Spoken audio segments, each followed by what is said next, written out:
Minnesota Timberwolves and Denver Nuggets. They obviously started sooner than all the others, so we've seen them play twice now. Obviously, it's been tough sledding for Denver. They have found themselves being outmanned, outmuscled, a lot more physicality coming from the Wolves, and there was a lot of frustration. Basically, the second game, to me, kind of reminded me of, I believe it was game 3 between the Clippers and Dallas, where Russ got thrown out. He, threw a punch at PJ, and PJ hit the bench with, the pose, and a lot of emotions running away from you, and Malone stormed the court, and all this other crazy shit. Okay, what can I add of value to the conversation? Think about it this way. Everybody right now is talking about the Nuggets as if they are a static, unchangeable team and scheme. Minnesota is not built to beat Denver. They are built to beat Denver's system of playing. Denver is a Jokic heliocentric team. It's not that unlike Luka or anybody else. The only main difference is Jokic works inside out. He forces you to show him what you are going to do when he gets too close to the rim, that he is probably going to score. If you're going to show him that you're going to double him, he's going to pick up on that. And he's going to pick up on where that double's coming from. And then they're going to go in their timeout, and they're going to tell that guy where to run. And then you're going to try to mix it up, and he's going to be just analyzing and synthesizing data. And eventually, he's going to pick you apart, and he's going to make the right read, and you're going to lose. Notice what I say there. He waits for you to show him your hand because he's a dual threat to score and pass. Well, the reason why Minnesota is blowing this all up is they are effectively removing that scoring threat. They have too much size and are being way too tenacious, let's say, defensively, for him to truly be as much of a rim scoring threat.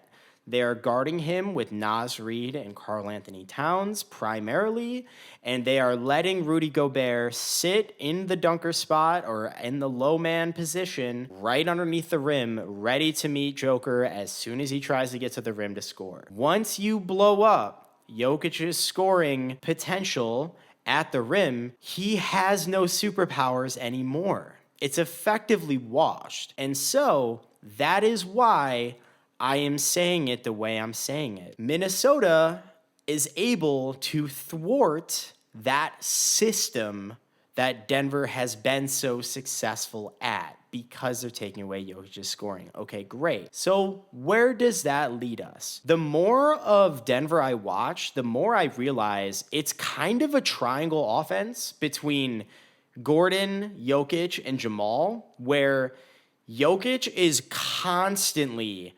realigning and adjusting to Aaron Gordon, and vice versa. Gordon is essentially orbiting Jokic like a moon and is always reading and reacting to where Jokic is, where he's going, what he's trying to do, where he's looking even. And then you have Jamal as well, who is essentially a release valve specialist. If you're getting bodied kind of down low and unable to, again, get the defense to basically bite, you need to know where Jamal is. The more I thought about this and the more I've looked at how they play, I just don't think they're really leveraging or tapping into their 2 and 3. So KCP, Michael Porter Jr., I'm going to start with Michael Porter Jr. Phenomenal this postseason and really this calendar year. I don't really understand where it came from. I feel like he had a lot more variance in his shooting effectiveness and accuracy, but I mean, man, he has not only been shooting extremely accurately, but he's been hitting really tough shots. He's been hitting shots on the move. He's been hitting shots off broken plays, and he's also 6'10".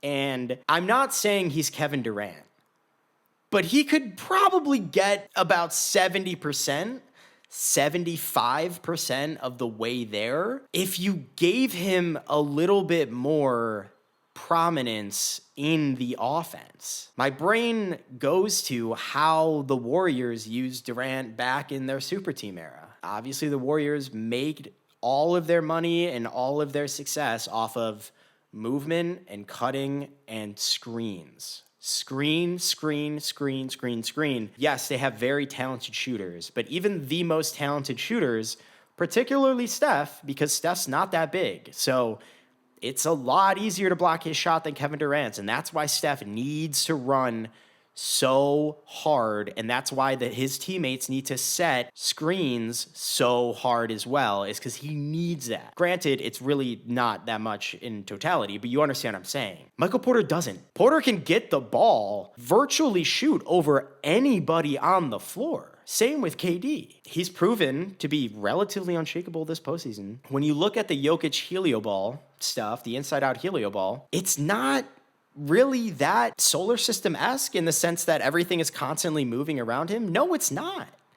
They don't move. Yeah, dude, Denver on offense this regular season was 4th slowest in pace in the league. They are slow. They are so similar to Luka, to LeBron, to all of those heliocentric games, to Harden back in the day, methodically identifying weakest link places. Give me the ball in the post. All right, give it back out. I'm going to repost. All right, now I'm here. Now give it back. Okay, great. Now we've got like 8 seconds in the shot clock. Okay, now they finally doubled me. Perfect. Okay, great. Obviously, they have had a lot of success playing this way. It reminds me a lot of Golden State in that they had a lot of success early on because it took the league years to figure out what they were doing and how to effectively slow them down. I think, unfortunately for Denver, they might have been solved, air quote, in a year. And it's unfortunate for them that it was Minnesota to do it. And I don't think literally any other team in the league has the ability to stop Denver except Minnesota. That is why I just lead to these other ideas. So instead of the Joker making you show your hand at the poker table and then he reacts, you might have to show something. Or you might have to show something that you want them to think is what you really have. And so running different actions off ball, getting them distracted, I think they've tried that before, and I think guys don't buy into it. But how do you get them to buy in? Is you get them the actual ball. Get Porter Jr. 15 shots a game. Murray cannot be going 3 for 18, and I'm sorry. I don't understand how this is even a conversation, to be quite honest with you. KCP, I know his ankle is shot, so that's just objective bad playoff luck, but he is a very, very fast wing when he's healthy. He's not a great movement shooter or as great as MPJ, but when you're that fast, you can just be fast, and that just means you can get set faster and then shoot. I feel like the same people who are protective of this Jokic inside-out heliocentric ball are also the same people who would be jumping for joy if somehow Steph Curry were to join the team. Why would you be excited for that? It's because Steph moves. It's because he gets himself open. It's because the team is orienting around his ability to make really tough shots at a high clip. Michael Porter Jr. is not Steph Curry, but he can shoot, man. He's been showing and proving it all season, and I just don't understand how Denver is not doing that. And so that's what I mean when you got to show something first. You can't just wait for Minnesota to react to you all the time. Secondly, Minnesota knows that Denver was dead last in the regular season in three-point frequency.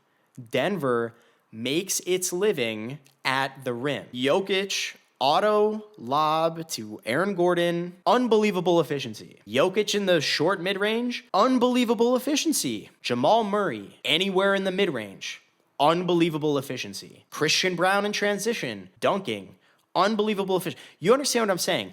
They don't take many threes at all, and then you go up against a team with just a forest of giants, and I'm watching the first 2 games, man, and there are times when Aaron Gordon does his job and gets offensive rebounds for Denver, and you can't even see him.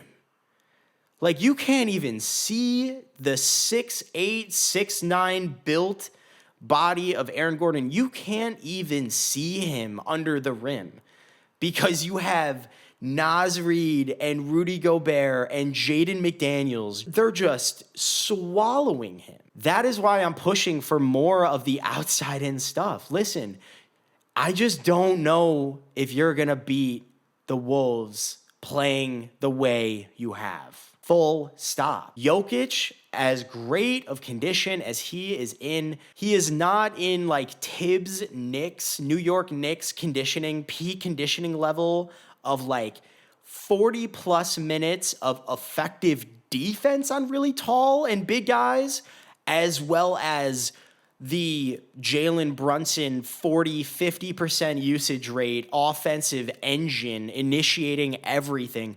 I literally don't think it's physically possible, and that's not even a knock on Joker. It's not. It's not wise to think you could. He doesn't even have a backup, dude. Who the heck is even backing him up in his minutes? Let me put it this way. I would understand it if you didn't have Michael Porter Jr. I mean, straight up, if you did not have a Michael Porter Jr. at the 3, if you did not have a 6'10" sharpshooter who has just been absolute nails all postseason, I wouldn't even be saying this, really. I mean, I'd be saying this, but not with this much passion. It is borderline nonsensical to me to not be running way more perimeter action for MPJ and KCP around Joker. And if you look at my Twitter, I came up with a bunch of counters for the funnel scheme that Minnesota's doing. If you want to see specific X's and O's, feel free to come by. But in a nutshell, Denver's whole Jokic model and system is oriented around scoring at the rim. Very, very simply, that is what it is. And then very, very simply, Minnesota is so good at defending the rim. You are dumb for thinking that you can just keep banging your head against the wall that way. I literally don't think it's possible to win by playing the way they played up until now. For this one singular opponent, let Michael Porter Jr. get you there. I'm not kidding. Let him try to get there. Him and KCP. Obviously, they're playing Holiday more minutes too. Why do you think that is? Minnesota's so impenetrable on defense. The only place that you can maybe do damage on a somewhat consistent level is the perimeter. That's it. Denver's meltdown after getting punched in the mouth. So I said this in my preview video. They hadn't been punched in the mouth before. Last postseason, they just cakewalked into the finals. Back to the Golden State similarities. It just strikes me very similarly as to nobody knew how to stop the Warriors for like 5 years. And then they did. And unfortunately, again, for Denver, Minnesota's GM coming right out of Denver, et cetera, they just knew how to do it, and that was just get really, really big and really physical and really athletic. So now they got punched in the mouth, finally, and they melted down. So I'm going to just say this, and I don't want to spend too much time on the whole Jamal Murray thing. Shameful. It's really that simple. I think especially being a part of such an iconic team that played ethical basketball, whatever you want to say it, you know, just a great homegrown guys, chemistry, continuity, all of the easy to root for Hallmark movie principles and all that stuff, the emotional coach, like everything about this team is so easy to root for, man. You know, Jokic being super downplayed, and he had to overcome so much shit from the media, and they hated him, and they still do, and it's so obvious. I get it. But you don't, like, this is how you ruin it, man. It's one thing to do the money sign that Rudy Gobert got fined for. It's another thing to be crying to your literal father on the sidelines. It's a completely other thing to not only throw one thing, but 2 things at the ref, and one of them actually ended up getting on the court where somebody could have gotten hurt. Am I surprised he didn't get suspended? Hell no, I'm not. You want to know why? If Jamal Murray misses a single game of this series, it's over. It is over, and that's not even talking about the fact that Reggie Jackson had to get carried out with that ankle injury again. If Jamal Murray were to get suspended for a game, gone. Done. Don't even watch the game. I'm not kidding. And I'm sorry. Yes, you can twist that into me coming at Jokic. Fine. I don't think you're going to disagree with the take, though. They need him as a release valve to do this stuff. They also need his energy and passion to lead the team because God knows Jokic doesn't have, he doesn't have like an outward driving gene and bone in his body. Again, I don't know how the guys on Denver's roster react to different things, but what I will tell you is Minnesota brings the fire, they bring the juice on defense, and you saw in the second game what it looks like when you don't match them. I was not surprised in the slightest that Jamal didn't get fined. That is my only take there. The league obviously doesn't want Denver, the reigning champions, to just get absolutely, completely obliterated and humiliated. So makes sense to me. What kind of a precedent does that set? Not a great one, but all the comps to like Draymond and stuff, I have to say, when you build up a resume of being an asshole, I just think that that's gonna matter. So whatever. All right. The last but not least thing. So Nick Wright has been an enormous hater of Jokic forever, and he is probably the poster child of all of the uphill battles that Jokic has had to fight. I think he does bring up a really good point, and kind of what I was alluding to before about if Jamal doesn't play, they're sunk. Is Jokic's leadership going to get questioned based on the fact that his co-star and co-leader basically tried to get himself suspended from the series and selfishly sabotage his own team's ability to win this series? Listen, I watched the post games, especially after that second loss where they were utterly humiliated. Listen, man, I admire the guys, even at work, who are able to make a clear, linear barrier between work, personal life, what matters, what doesn't. The fact that you lost 2 consecutive home playoff games, the second of which was historically bad. Biggest halftime deficit for a home playoff game in Denver's franchise history. And the other team didn't even have their primary guy playing to stop you. You are the reigning champion with basically the same exact roster. Your coach is crumbling. Your co-star is crumbling. And I'm sorry, man. Jokic is coming out the same exact way. Like, yeah, I don't know. All right, how are you guys going to respond in the next game? Oh, I don't know. I got to go see. I'm sorry. I'm not trying to make fun of his accent, but you know what the fuck I'm talking about. What are we doing, dude? Show something like you care. I'm not trying to make a blanket take about who someone is as a person. But as a basketball player and an unbelievable generational one who's just getting obliterated in some of the most humiliating ways we've ever seen. What, this is up there with Phoenix against Luka getting humiliated? Like, this is bad. And he's the same way. So listen, man, I'm concerned. Game 3, I am just going to be watching, just like the rest of the world, very closely at the body language. Heavy is the head that wears a crown. We'll see. And granted, credit to Minnesota, credit to how good they are on the court, credit to their roster construction and their whole team buying in year 2, they're able to put this good of a run together. But you don't go out like that. You don't roll over. That's embarrassing, especially after all of the shit you had to overcome to even get to this point and get all this respect that you finally had. Yeah, they're the one team that can beat you. You don't go out acting like it's just another Monday. Have some pride. All right. Minnesota in the postgame and called out, hey, I just want to shout out Jaden McDaniels. He's scored like 5 points on like 10 shots and doesn't complain, and he's got an insane on-off differential, and we just wouldn't be here without him. One, he's completely right. Before I even give you the numbers, Jaden McDaniels is one of the most incredible defensive presences and players I've ever seen. He's kind of like a shadow. Even just watching him on the court, it's almost like my brain looking at a Tesla where, I don't know, man, I just feel like the way he even moves, I'm like, does he even make a sound? Like, the dude is just like a shadow. He's just so fast and long, and holy crap, man.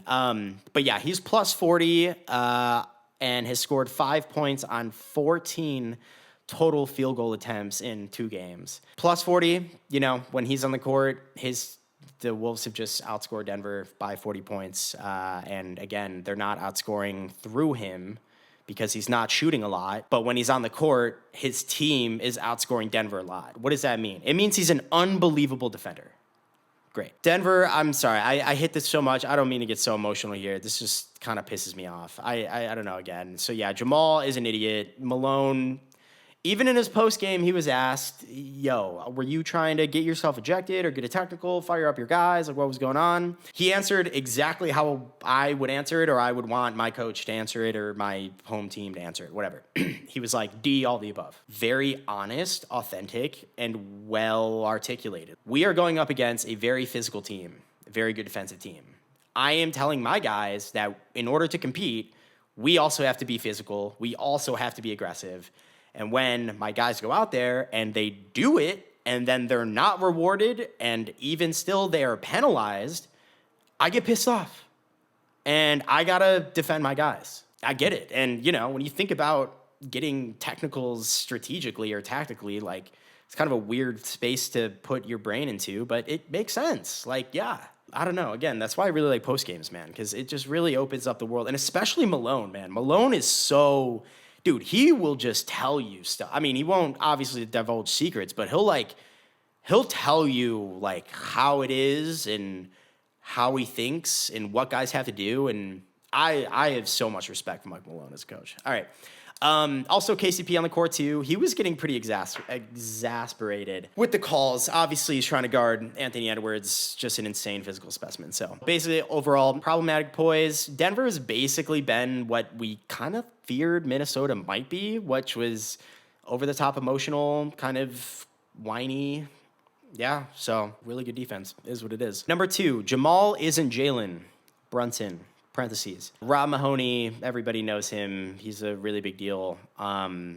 He had a phenomenal piece on the different archetypes of point guards and sort of functionally what they do, why they're different, what their kind of roles are in the systems that they're inside of. Everything from Luka Doncic and Trae Young, who just are the offense. Like, there's no point where they end and the team stops, all the way to Jamal Murray, where it's different. This team operates inside out. Nikola Jokic is the point guard, and so Jamal Murray operates essentially, again, as that sort of release valve, and if he doesn't get what he wants, gives the ball to Jamal, takes the whole possession in a different direction. Then he is kind of the secondary guy, obviously has a lot of guard skills, good vision, whatever. If you look at the assist numbers, he's really not doing that. He's primarily going about, all right, Jokic isn't kind of getting it, I gotta go score. Great. Yes, he's struggling to shoot, and that is indisputable, and it is what it is. There's a lot of good reasons on the other end of the court for that, but I don't think it is fair to necessarily crucify Jamal Murray for basically just not being Jalen Brunson. I feel like even Nuggets fans that I see are like, well, why aren't you just getting to the free throw line? Why aren't you why aren't you more like Jalen Brunson? Dude, he never has been. That's never ever been his thing. That's never been his role or his playing style. He's a really good shot maker, man. And yeah, he can create an ISO in really tough spots and whatever, but not at volume. And that's just the truth of the matter. So I just want to call that out. Yeah, he's taking a lot of shots, but he's taking a lot of tough shots, and he's also just not the same type of player and doesn't play the same type of role as a point guard, different functions of the offense as Jalen Brunson. And then specifically with that, I will say, a lot of people already know this, but Rudy Gobert is notorious for playing in the drop defense, drop coverage. So they basically concede the mid-range to the guard doing a pick and roll. If he's doing pick and roll with Jokic, he can basically get into the mid-range very easily. But he's going to have Jaden McDaniels or probably, whatever, Nickeil Alexander-Walker, basically draped all over them from behind. And so what it forces, very similar to how the Clippers played Luka, is it forces you into runners in, tough shots. You have to be very quick. The Trae Young, dip-de-doo, giant killer flip shots. Trae Young would honestly probably average, 50 points, honestly, against Minnesota. I'm serious. You have to be, that shot is unstoppable. against a drop coverage. And Milwaukee, right? Milwaukee playing Brook Lopez in the drop or whatever. They would get crucified. And then, obviously, Budenholzer would also get crucified specifically and blah, blah, blah, blah, blah. So you understand my point. Is that's why you see Jamal doing a lot of these, like, sidestep, fade, flips, and, like, whatever. It's because Minnesota's like, okay, yeah, bring it on. You can try to make these really tough middies with, like, Jaden McDaniels, Shadow Boogeyman, just, like, breathing down your neck. Go ahead and try, but you're not going to score at the rim. So Jokic is not going to score at the rim. You're not going to score at the rim. Go ahead, try the Trae Young. See how that works. All right, next is roster constriction. Want to give a quick shout out to Justin Holiday. Obviously, he's competing. He was the only one somewhat making shots in game 2. They also tried to have him be the primary on Ant, which is not good. They just don't have depth. And this is in my preview video what I talked about when I was like, yeah, so Minnesota is overflowing with hungry, rabid, defensive beasts that want to eat everything they see. And then they can also play every single position except for Rudy Gobert, basically. Like 1 through 4, at least aside from Mike Conley, when they take Conley out, I mean, they had lineups in the regular season where they had Ant at the 1, and they would go Ant, Alexander Walker, Jaden, Nas, or Cat, and then Rudy. And then it's like 1 through 4. You could basically switch 1 through 4 on that team and like roll with it. And I was like, what? Denver is the complete opposite. Yes, fine-tuned machine, beautiful cogs, everything works together when it should. But when there's an issue inside of the clock tower and some little part isn't working, like Jokic getting to the rim and being able to score really easily, everything kind of falls apart from there. And and so all of a sudden you're like, oh, well, we want to have shooters on the floor for spacing to help Jokic, and then also we need threes and whatever, but then we can't have Christian Brown on the court to stop Ant because he doesn't enable that spacing or whatever. So that's a problem. Peyton Watson, the same exact way. He can't shoot. So then, then we're clogging the paint even more with Aaron Gordon and yada, yada. So that's why you literally saw Justin Holiday being the primary on Ant for stretches last night, which is not good. Basically, all of their guys have such defined, not roles, but skills. That's why I think it's almost incredible how immaculate this team is when it works really well, is because it almost feels like these guys were destined to play together, just like the Warriors, basically, right? There's no overlap. Every guy is super, super good at the very specific skill set that their role is requiring them to have in that system. And then once that shifts, oh my God, did Michael Porter Jr. just put it on the deck and try to self-create a pull-up shot? Holy crap. I don't think I've ever seen that happen. That's how that happens. So it's going to be tough, man. This is what I'm saying. This is why I had Wolves in 6. It's not going to be easy. And honestly, I have no idea how they're going to do it. Other than changing the system, man. Just change it. Just start doing shooting stuff. All right. Don't love the post-game energy. Talked about that. Don't be unfazed. I mean, it's good to be unfazed. It's not good to be unengaged. I sound like a middle school health teacher, but listen to that. Don't be unengaged. But we'll see. All right. That is it, guys. Thank you so much for tuning in. And, hey, second round of the playoffs. Been a blast so far. Thank you so much for tuning in. And on until next time.